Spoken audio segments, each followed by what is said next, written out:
Hello दोस्तों, doubt free classes के अंदर एक बार आपका फिर से स्वागत है। अब हम बात करेंगे, आज हम बात करेंगे पॉलिटी की। किसकी बात करेंगे? पॉलिटी।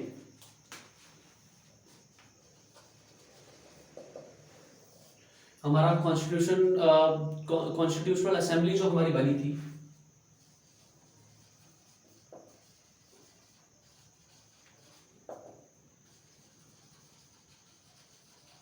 मतलब संविधान सभा,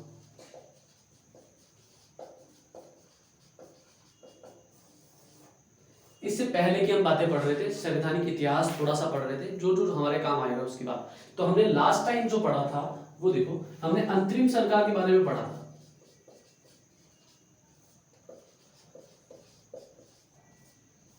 कैबिनेट मिशन याद है ना, 1946 में आया था, तो उसके थ्रू 16 मई को उसको प्रस्तुत किया गया था। तो अंतरिम सरकार, इसका गठन हुआ 24 अगस्त 1946 को। शपथ ली नेहरू जी प्लस 11 अन्य सदस्य, इसमें 3 मुस्लिम, लेकिन इनका मुस्लिम लीग से कहीं भी संबंध नहीं था।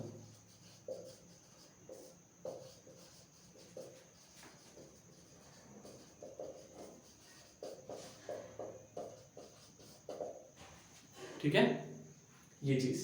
तो इन्होंने शपथ ली, कब ली? 2 सितंबर 1946 को। अब मुस्लिम लीग ने देखे तो गलत है, तो उन्होंने 26 अक्टूबर 1946 को मुस्लिम लीग शामिल,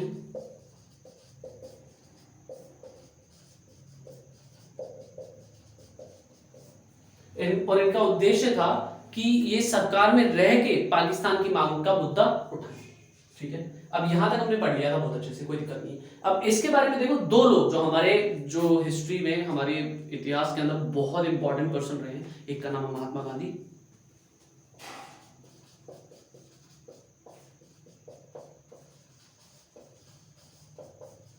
महात्मा गांधी जी।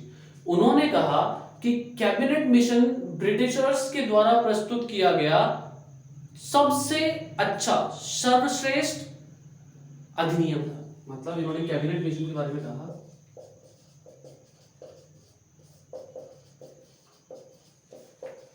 ब्रिटिशर्स द्वारा प्रस्तुत सर्वश्रेष्ठ योजना।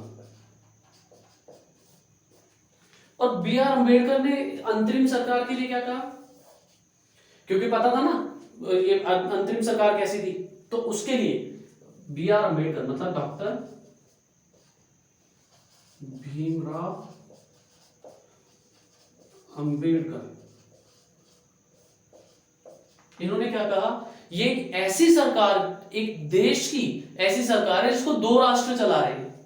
एक देश की ऐसी सरकार, अंतरिम सरकार के लिए कहा था उन्होंने,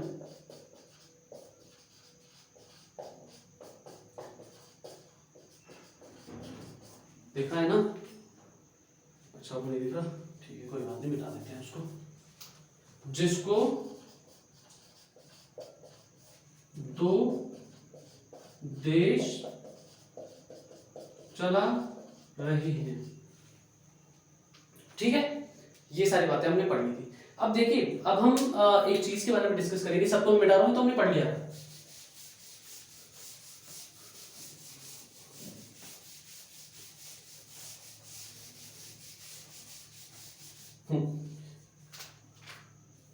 अब देखिए, अब हम बात करेंगे, हमें बता था कि वहां का प्रधानमंत्री कौन बने थे?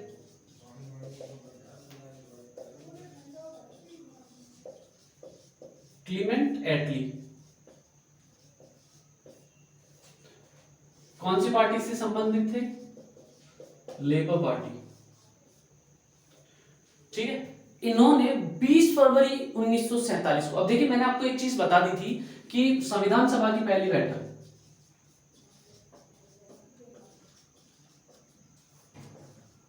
9 दिसंबर 1946, ये चीज मैंने आपको बता दी थी। लेकिन देखिए इसके पीछे छोटी सी बात है, वो ये है कि संविधान सभा हम पूरी एक साथ पढ़ेंगे। इससे पहले क्या हुआ, इससे बाद में क्या हुआ, इसके अंदर कितने सदस्य थे, कितने, ये सब कुछ पढ़ेंगे। लेकिन इसके बीच में एक योजना रह जाती है, वो है बेटन योजना, जो कि बहुत जरूरी है। तो इसलिए हम पहले उसको कवर कर लेते हैं, वो हम पहले डिस्कस कर लेते हैं, क्योंकि वो ऐसे है जैसे पैरेलल काम करते हैं ना, एक के साथ एक पाइपलाइन लगा दो, तो उन दोनों, जैसे एक जूस के ग्लास के अंदर 2 स्ट्रॉस डाल दो, तो वैसा ही सिचुएशन है। एक तरफ संविधान सभा अपना काम कर रही है और दूसरी तरफ क्लेमेंट एटली ये पीएम बन जाते हैं। तो इन्होंने 20 फरवरी कब 1947 एक घोषणा की। क्या किए? घोषणा। और घोषणा के अंदर इन्होंने क्या कहा? इन्होंने कहा कि 30 जून 1948, डेट याद रखना, 30 जून हिंदी में लिख देता हूं,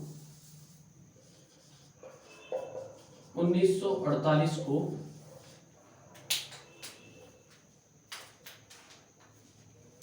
हम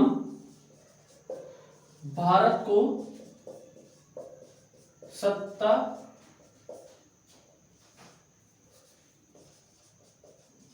सौंप देंगे पूर्णतः।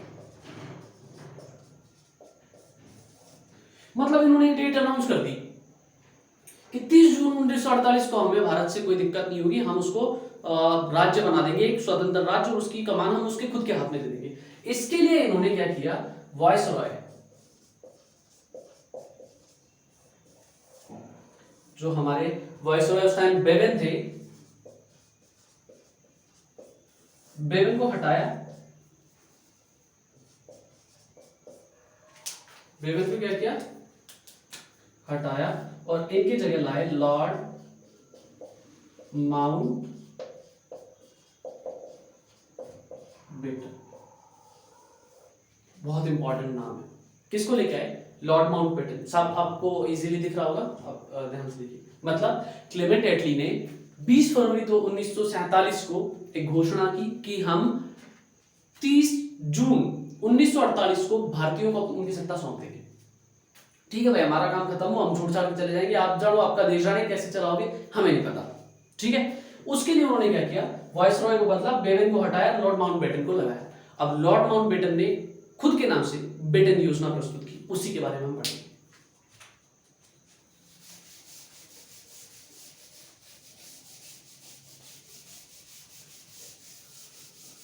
खेल नहीं चल रहा है, ऐसा लग रहा है तो खेल चल रहा है। कोई भी राय वायसरॉय आता है, अपने नाम से योजना बना देता है। क्रिप्स, सर क्रिप्स आए, स्टैफोर्ड क्रिप्स, उन्होंने अपनी योजना बना दी। फिर शिमला समझौता हो गया, कैबिनेट मिशन, हाँ कैबिनेट मिशन में किसी का नाम नहीं था। ठीक है, तो ऐसा ही चल रहा है। लॉर्ड माउंट बेटन आए, बेटन अपनी योजना ले आए, बेवन आए, बेवन नाम से योजना ले आए। तो अब हम बात करेंगे बेटन योजना कब आई? 3 जून 1947। अब देखिए घोषणा कब हुई थी? घोषणा हुई थी 20 फरवरी को, और योजना कब लेके आई माउंट बेटन? माउंट बेटन घोषणा लेके आई 3 जून 1947 को। अब 3 जून 1947 को घोषणा आ गई आपकी। घोषणा आने के बाद उन्होंने जो भी उसके अंदर कि क्या क्या होगा, उसके अंदर जो प्रोविजंस थे, मतलब प्रोविजन थे, जो बातें उसमें लिखी गई कि हम ये करेंगे, पहला उसके अंदर और सबसे इंपॉर्टेंट, भारत का विभाजन, भारत संघ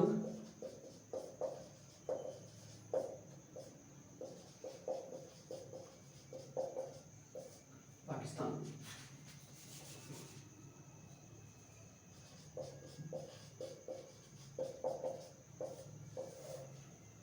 पहला पॉइंट, भारत और पाकिस्तान। इसके अलावा ये दोनों ही स्वतंत्र राज्य हैं।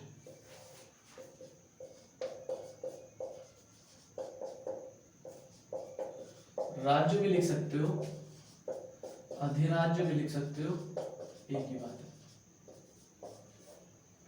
ठीक है, उसके अलावा इसके अंदर जितनी भी देशी रियासतें हैं दूसरा पॉइंट, भाई देसी रियासतें भी तो थी,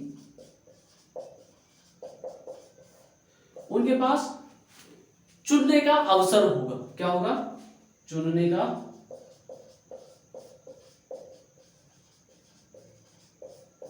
अवसर।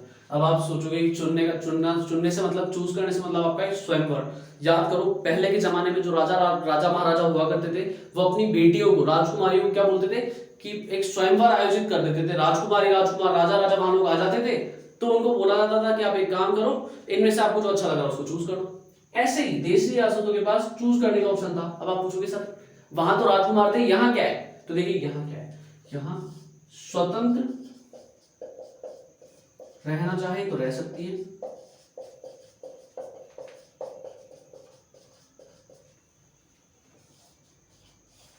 इसके ऊपर तो एक मतलब एक हम टॉपिक पढ़ेंगे पूरा भारत का एकीकरण करके। भारत के एकीकरण के अंदर सरदार वल्लभ भाई पटेल और वीपी मेनन का बहुत हाथ है, सचिव, क्योंकि ये जो एकीकरण विभाग था उसके अधिकार प्रमुख थे सरदार वल्लभ भाई पटेल जी, और उनके सचिव थे वीपी मेनन। इन दोनों ने बहुत मेहनत की है। और जम्मू कश्मीर वाली बात सुन के तो आप इतनी एकदम राजा महाराजाओं जैसी कहानी है, बिल्कुल जैसे बचपन में नहीं सुनते थे दादी के पास एकदम सो के, वैसी कहानी है, मजा आएगा उसके अंदर। पॉलिटी बहुत इंटरेस्टिंग है, इंटरेस्ट लेके पढ़ो, ठीक है। स्वतंत्र रहना चाहे स्वतंत्र रह सकती है, अगर पाकिस्तान में मिलना चाहे तो पाकिस्तान में मिल सकती है, और भारत में रहना चाहे तो भारत में रह सकती है। अब देखिए देशी रियासतों के पास क्या था? चुनने का ऑप्शन। क्या था? चुनने का ऑप्शन। अगर वो अलग रहना चाहे वो अलग रह सकती है, अगर वो पाकिस्तान के साथ जाना चाहे पाकिस्तान के साथ जा सकती है, और अगर वो भारत के साथ रहना चाहे भारत के साथ रह सकती है। एक और है पॉइंट इसके अंदर, थर्ड पॉइंट, क्योंकि मिटाना पड़ेगा। आप नोट्स के लिए बिल्कुल भी टेंशन ना ले, नोट्स आपको डाउट फ्री क्लासेस का टेलीग्राम चैनल है, जैसे ही टॉपिक हमारा खत्म होगा उसके ऊपर आपको proper notes, handwritten notes मिल जाएंगे। थर्ड पॉइंट, पंजाब और बंगाल ये बड़े राज्य हुआ करते थे उस टाइम पे, ठीक है। तो यहां पे हिंदू और मुस्लिम दोनों रहते थे,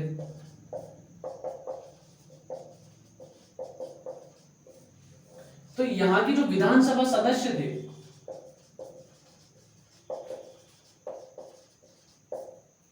उनकी बैठक, अलग से बैठक होगी, और विचार किया जाएगा कि इनका विभाजन हो या ना हो, इनका विभाजन हो या ना हो, ठीक है। ये चीज देखी जाएगी विभाजन के ऊपर,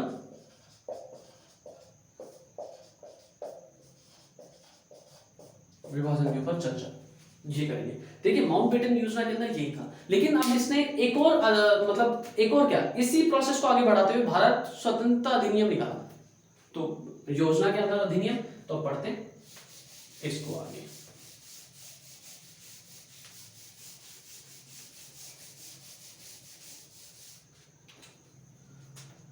भारत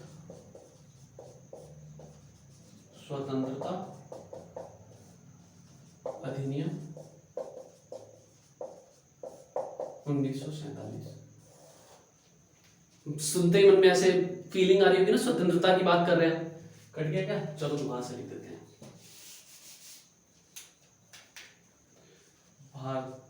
भारत लिख दो, भारतीय स्वतंत्रता अधिनियम 1947। अब ये वो ऐसा नहीं है कि किसी और ने दिया, ये बेटन योजना का ही एक भाग है। बेटन योजना जो है उसी का एक भाग है, ऐसा कुछ नहीं है कि इसके अंदर हम कुछ हमारे कोई अलग वायसरॉय आ जाएगा, नहीं नहीं, कुछ नहीं, ऐसा नहीं है। इसमें भी हम ये लिखेंगे बेटन योजना के अनुसार,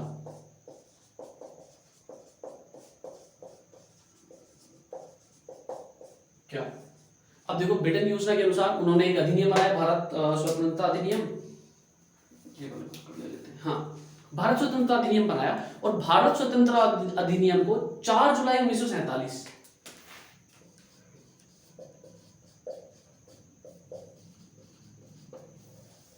क्या किया, ब्रिटिश पार्लियामेंट में भेज दिया,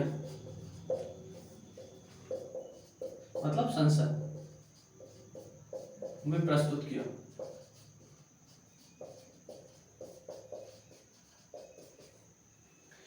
4 जुलाई 1947 को ब्रिटिश पार्लियामेंट के अंदर प्रस्तुत किया और 18 जुलाई 1947 को ये प्रस्ताव पारित हो गया।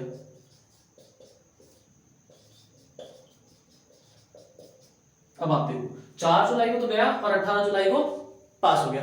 अब इसके लिए बहुत ही फेमस ऑथर हुए हैं और उनका नाम है Norman D Palmer.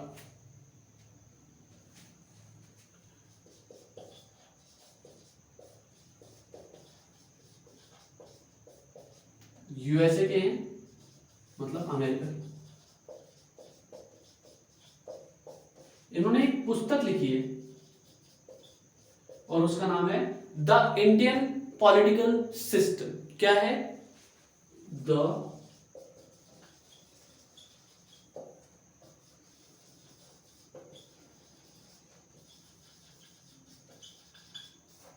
Indian political system. इसके अंदर उन्होंने क्या लिखा है? इसके अंदर उन्होंने लिखा है कि भारत स्वतंत्रता अधिनियम जो है ना, भारत स्वतंत्रता अधिनियम एकमात्र ऐसा अधिनियम है जो ब्रिटिश संसद के इतिहास में शायद ही कोई ऐसा महत्वपूर्ण अधिनियम होगा जो इतने कम समय में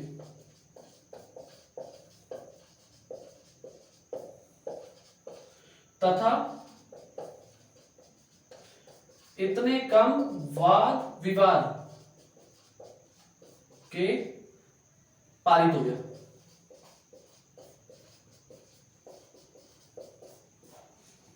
और ये किसने बताया? ये बताया है नॉर्मन डी पामर, ऑथर है। इन्होंने पुस्तक लिखी है द इंडियन पॉलिटिकल सिस्टम। ये देखिए, मतलब कितनी जल्दी पास हुआ। 4 जुलाई को गया और 18 जुलाई को पास, कि चलो हम घोषणा करते हैं कि भारत देश जो है वो आजाद हो गया। अब आप देखेंगे कि इसके अंदर जो बाकी सारी चीजें हैं वो क्या हुआ। अब देखते हैं प्रावधान। इसके क्या है? प्रावधान। भारतीय स्वतंत्रता अधिनियम जो है, इसके प्रावधान देखते हैं। संविधान सभा को हम कंटिन्यू करेंगे, बस ये वाला अधिनियम एक बार देख ले, फिर उसके बाद में हमारा जो हिस्ट्री वाला पार्ट है, संविधान सभा से रिलेटेड जो हिस्ट्री वाला पार्ट है वो कंप्लीट हो जाएगा बिल्कुल एकदम। तो उसके बाद में हम आराम से संविधान के बारे में पढ़ पाएंगे कंप्लीट। फिर संविधान सभा बात करेंगे, फिर उसके बाद में धीरे धीरे एक एक भाग लेंगे, एक एक भाग के बाद में उनके अनुच्छेद पढ़ेंगे, सारा पॉलिटी एकदम अच्छे से कंप्लीट करेंगे। ठीक है, अब देखिए प्रावधान।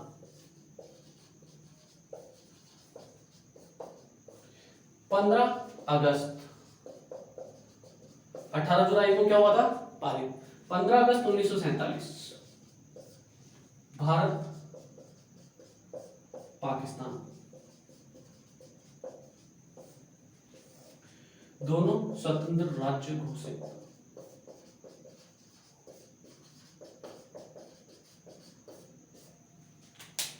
कर दिए इनको स्वतंत्र बिल्कुल। जो इनके गवर्नर जनरल थे, मतलब वायसराय, तो गवर्नर जनरल जो थे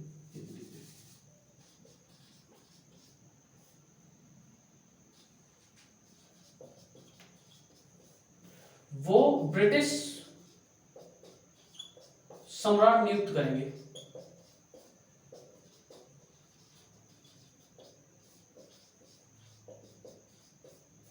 कौन नियुक्त करेंगे? ब्रिटिश सम्राट। अब देखो आप, तो इन्होंने नियुक्त किया, ब्रिटिश सम्राट जी ने भारत के लिए नियुक्त किया किसको? लॉर्ड माउंटबेटन को।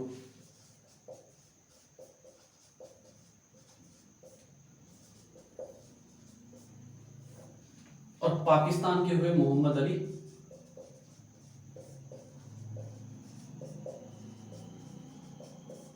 जिन्ना। मोहम्मद अली जिन्ना पाकिस्तान के गवर्नर जनरल बने और भारत के बने लॉर्ड माउंटबेटन। कौन बने? Lord Mountbatten. और लॉर्ड माउंटबेटन जो बने वो कब तक बने रहे? लॉर्ड माउंटबेटन बने रहे कब तक? 21 जून 1948, इस दिन से पहले तक, मतलब 20 जून तक लॉर्ड माउंटबेटन बने रहे। 21 जून 1948 को हमारे देश के सी राजगोपालाचारी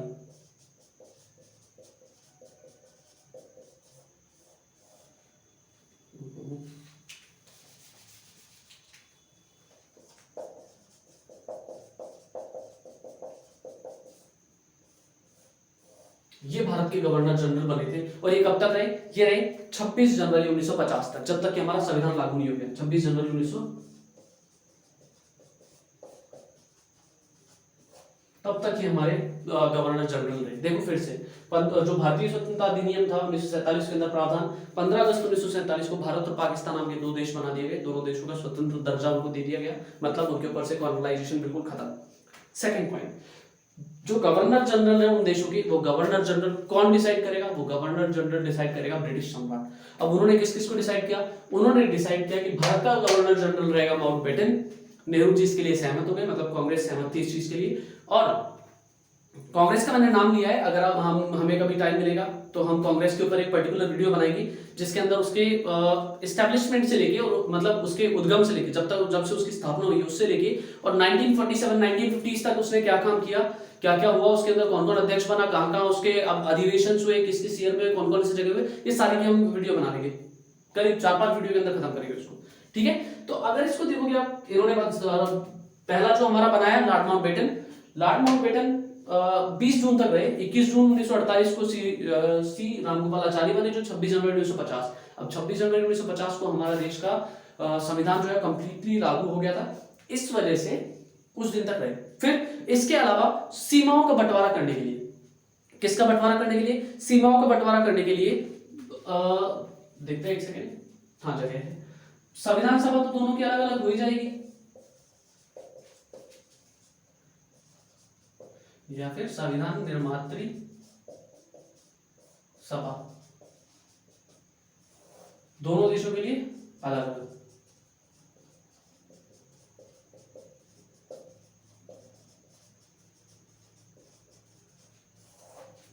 ठीक, इसके अलावा देखते हैं क्या है। अब सीमा की तो बात होगी ना यार, क्योंकि अलग अलग देश तो उनकी सीमाएं कैसे बांटेंगे? तो एक पर्सन थे सर रेडक्लिफ,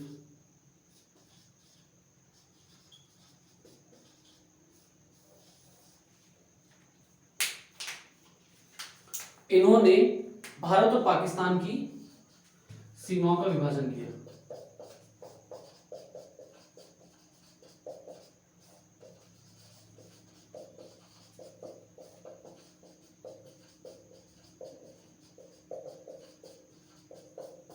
ऊपर लिख रहा हूं, इसको मिटा रहा हूं।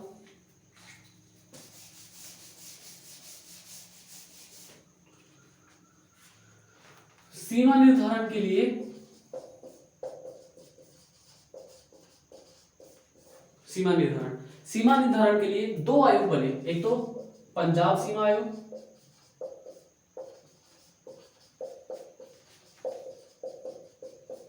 और एक बना बंगाल सीमा आयोग।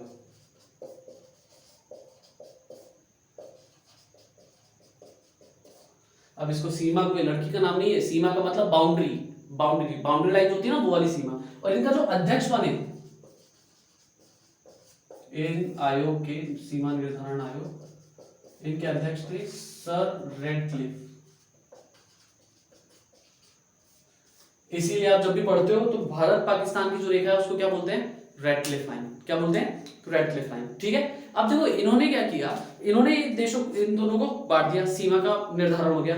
उसके बाद में एक और इसके अंदर जो लास्ट प्रावधान था इसका, इन सबको मिटा देता हूं जिससे हम उसको क्लियरली लिख पाए। जो लास्ट प्रावधान था वो ये था,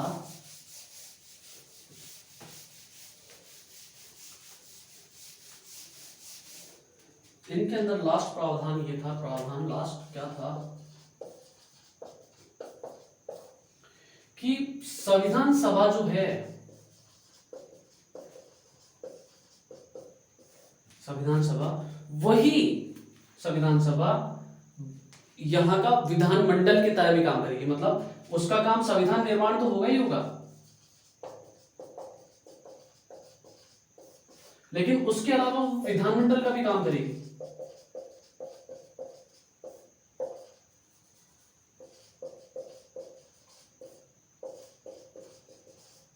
विधानमंडल मतलब इसको बोल सकते हैं एक तरह से अंतरिम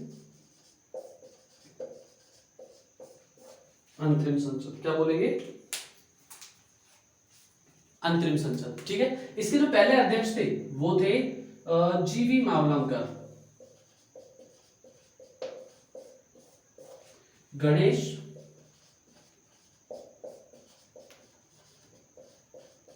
वासुदेव मावलंकर।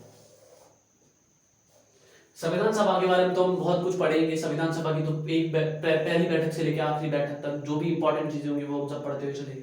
ठीक है, संविधान सभा का काम संविधान निर्माण के साथ साथ विधानमंडल का भी काम करेगी। ठीक है, ये चीज होगी। इसके अलावा उस टाइम पे भाई अब देश आजाद हो गया, तो देश आजाद होने की स्वतंत्रता दिए पढ़ रहे हैं ना, स्वतंत्र भारत के कुछ मंत्री, कैबिनेट वाले मंत्री, उनके कुछ नाम देख लो। ठीक है, पता हो तो। जो प्राइम मिनिस्टर थे, प्रधानमंत्री, वो तो आपको पता ही है, नेहरू जी। गृह विभाग किसके पास था? पटेल सर, पटेल जी। और शिक्षा विभाग मौलाना अबुल कलाम आजाद, मौलाना अबुल कलाम आजाद, इनके पास शिक्षा विभाग था। जगजीवन राम, इनके पास श्रम विभाग था। अंबेडकर, इनके पास क्या था?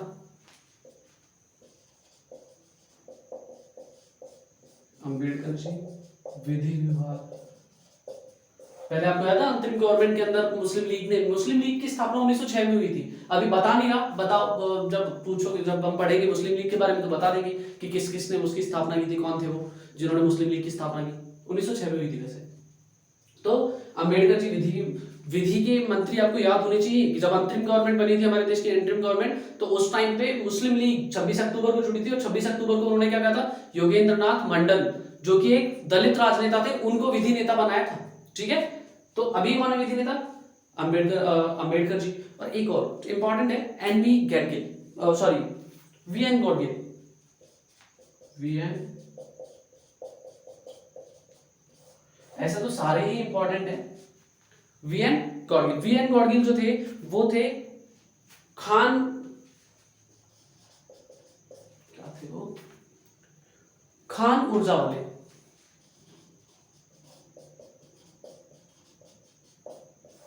खान ऊर्जा विभाग। अब आप देखिए, ये हमने पूरा कर लिया हमारा भारतीय स्वतंत्रता अधिनियम 1947, या फिर इसको बोलो ब्रिटेन योजना, कंप्लीट हो गई है। इसके अंदर अब कुछ और नहीं बचा है। आज हम यहीं तक पढ़ेंगे। Thank you so much. कल हम आएंगे और कल हम बात करेंगे हमारी संविधान के बारे में, कंप्लीट संविधान सभा जहां से हमारा शुरू हुआ है। संविधान के बारे में तो पढ़ेंगे, लेकिन संविधान सभा हमारा जहां से शुरू हो रहा है वहां से शुरू करेंगे, और संविधान सभा के बारे में जितना भी कुछ इंपॉर्टेंट जो बचता है वो सारा करेंगे। Thank you so much, have a great day.